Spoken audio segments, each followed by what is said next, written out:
Digimon Up, the other upcoming Digimon mobile game slated for release this year, got a bit of an update this week via the Terriermon Assistant Lab video. But the video was, as of time of recording, untranslated, so as we could kind of guess, it's not the biggest news in the world. But we did get some insight onto some other Digimon that are going to be in the game, and what looks like might be a little bit of bad news if you're a fan of specifically Digimon V-Pet style gameplay.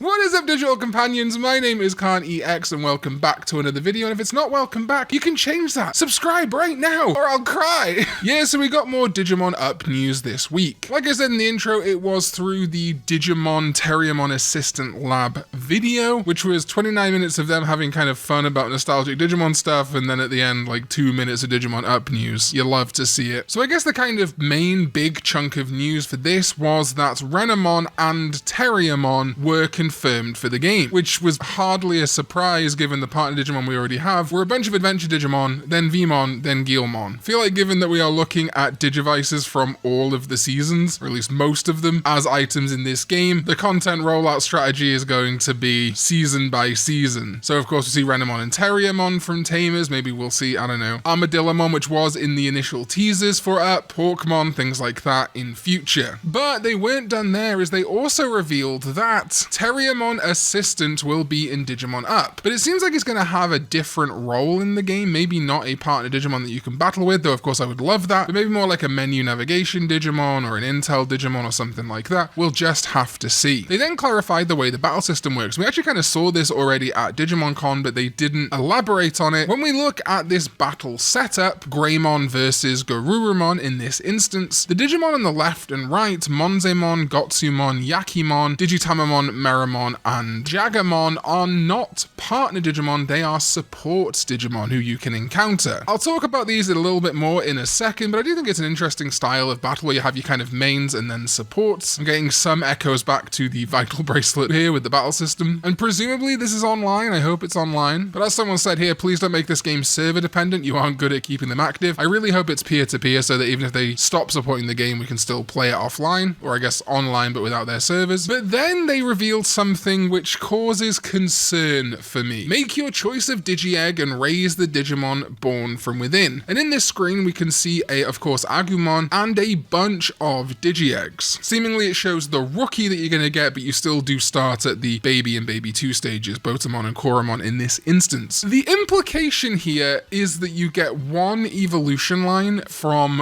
one Digi-Egg, and I'm not fond of this. While I will say that the V-Pet style of gameplay is not my personal favorite, I still think you could have done this whole like Digi-Egg choice thing and still had branching evolution, which to me is much more exciting than just raising one Digimon locked to one line. Doesn't feel very Digimon. Now of course, yeah, I assume that you're going to be able to raise as many of these partners as you want, maybe one at a time or something, or put them into storage, but I hope I'm wrong here. I hope the inference is not that one egg equals one Digivolution line, because we've already seen that doesn't have to be the case in a Digimon game in things like Digimon World Next Order, where you choose your Digi-Egg and your initial few evolutions are consistent and then they branch out. Really hoping this is a misinterpretation or something like that, but it feels to me like it might be each Digi-Egg has different evolutions, feeling more like, I guess, Digimon Masters, or I think Digimon Eirias kind of did this too, and it's certainly not the end of the world, but I think it will disappoint people if it's the case, because that element people were really hoping for, basically it being a mobile V-Pet simulator, doesn't seem to be the case, but maybe it will be. Looping back to the support Digimon idea, I then wonder if Digimon like Yakimon, Gotsumon, Monzemon, etc. will not initially be trainable as partner Digimon, and instead will be specific support Digimon. It's hard to say right now for certain, however, if we look at the eggs that we're seeing on the screen, we definitely of course have Agumon, Gabumon, Biomon, Tentomon, Palmon, Gomamon, Patamon, Salamon or Gatomon, and then then some ones that I'm more struggling to identify. I'm pretty sure the one that is third from the left on the bottom is Guilmon, so my assumption the other ones here are like Renamon, Terriermon, and maybe Vmon. Someone in the comments can let me know though. We got a lot of cool looking animations for Terriermon Assistant, though I do think that initial sprite is very top heavy. As I said on Twitter, head like a goddamn lollipop. It looks a little better in the other animations, but I do feel like his head's just about to fall off in this sprite, which is,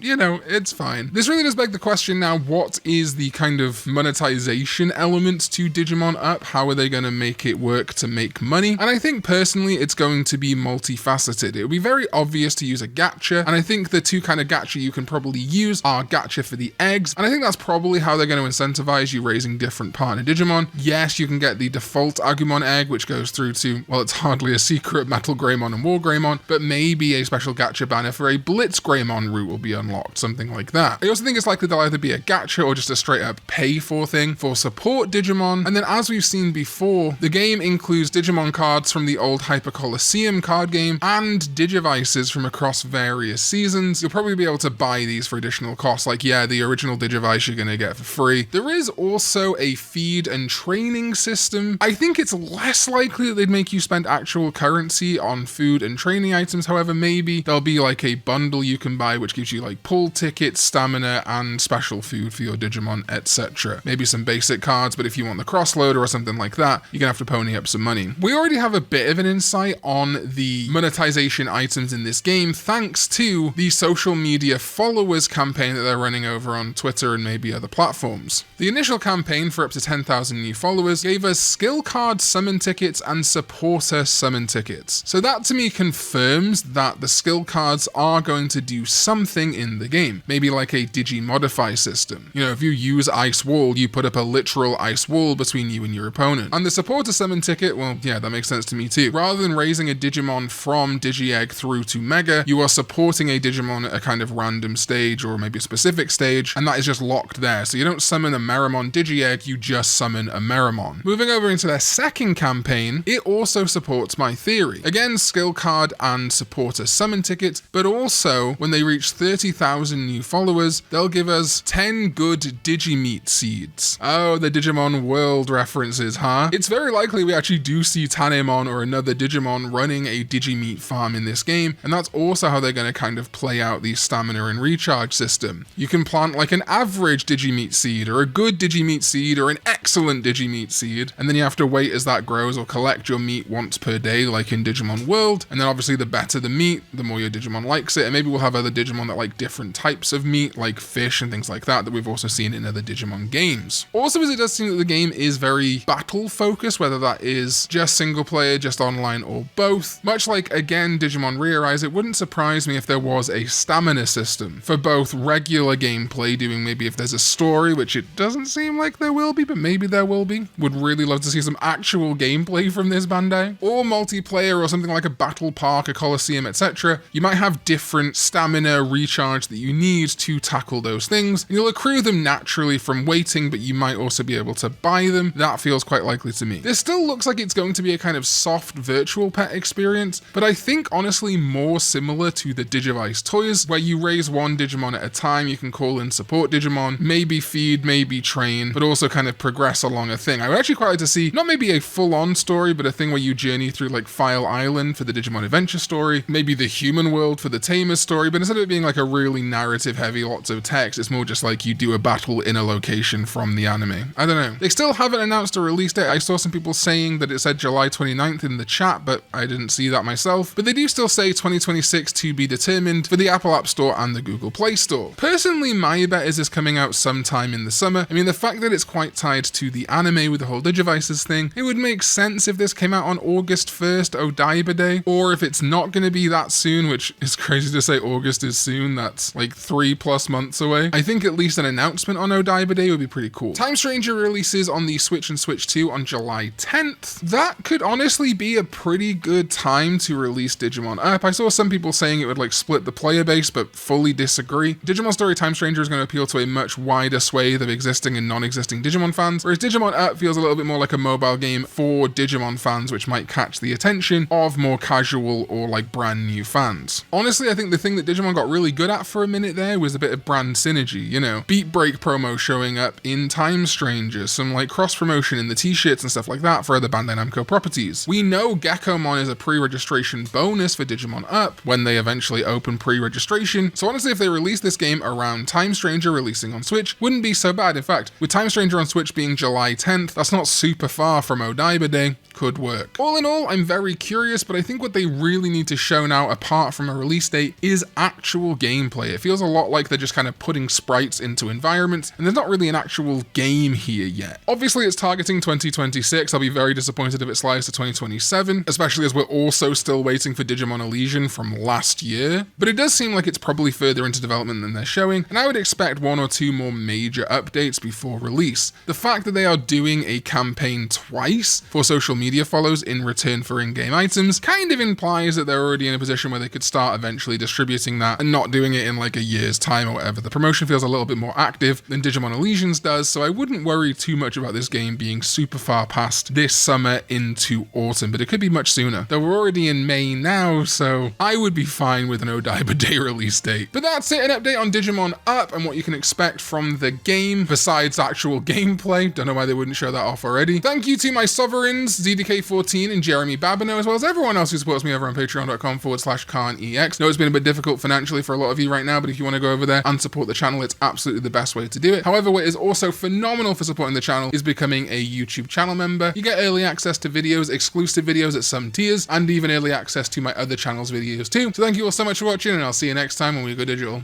Bye bye.